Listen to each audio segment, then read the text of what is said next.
Hey guys, Dana here, and I'm super excited. As promised, I'm going to put together a fresh wreath for the holidays and share it with you guys step by step so you can make one at home. Now, first things first, we got to go over the items that we're going to need to put this together. Now, as you can see, I have 4 different types of greens spread out on the table. I always use a good variety in pairs. That way, it just adds more drama and makes the wreath more interesting. That's my personal taste. Now, if you'd like to just use 1, 2, or 3, 5, or 6, it's completely up to you. Again, it's personal taste.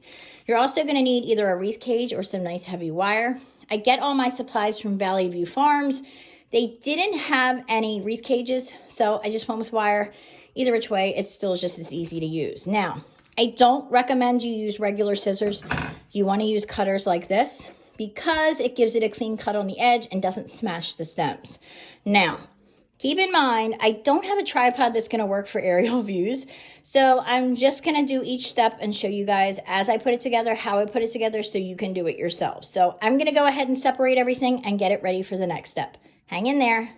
All right, so the first thing I did was take 1 of each of the greens and I put them all together, making sure that the longest is in the back, then the next, the needles, and the next, and the next. The shortest and the stoutest goes in the front. You do this for the drama effect, to make it look even and pretty. It really works for the eye.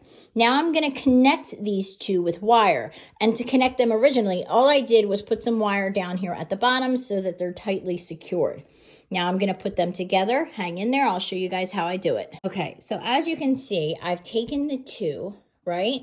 I took the stem of the one and I tucked it in behind this one so that you can't see the wire, you can't see the stem, and I'm going to secure it back here using the longest sprig so that it's tightly secured together. And I'm going to keep connecting them like that. It'll probably take me about 4 or 5 until I get my full circle.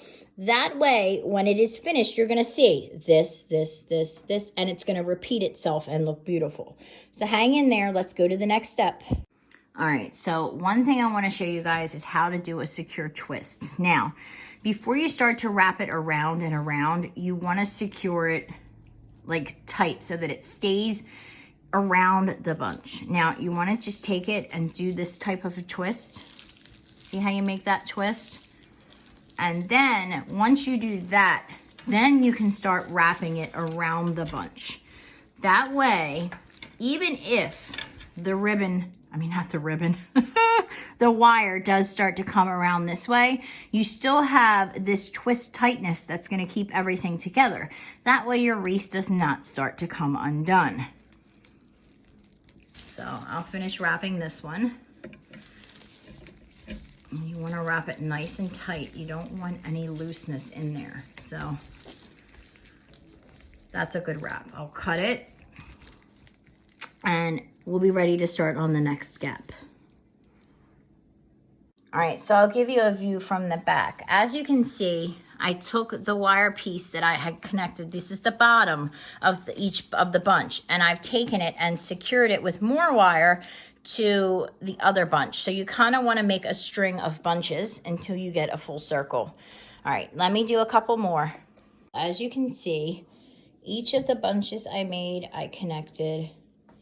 Came around here, I connected, and I'm going to take this side and bring it around and connect it with this one. Once I do that, I'm going to secure all of the extra edges with some wire and hot glue and get it to where it looks like a round wreath. It's in a pretty crazy little state right now, so I promise once it's done, it will look good. So as you can see, she's starting to look like a wreath. We just have to secure these outer edges and get everything like in together. And we're going to do that shortly, and it's going to look nice. All right, so here she is. I have to finish securing a little bit of the edges, but I'm going to put a bow on here and put some extra items to decorate it. And I will show it to you guys all finished and looking fabulous. All right, so I added the bow and she's looking more and more like a wreath as we finish each step. Now I'm going to put on some pine cones. I'm gonna put in some bulbs. I'm gonna add a little bit of gold and silver accents. What do you guys think so far? Hey guys, so here's the final looks. I am pretty proud of this one. It came out great.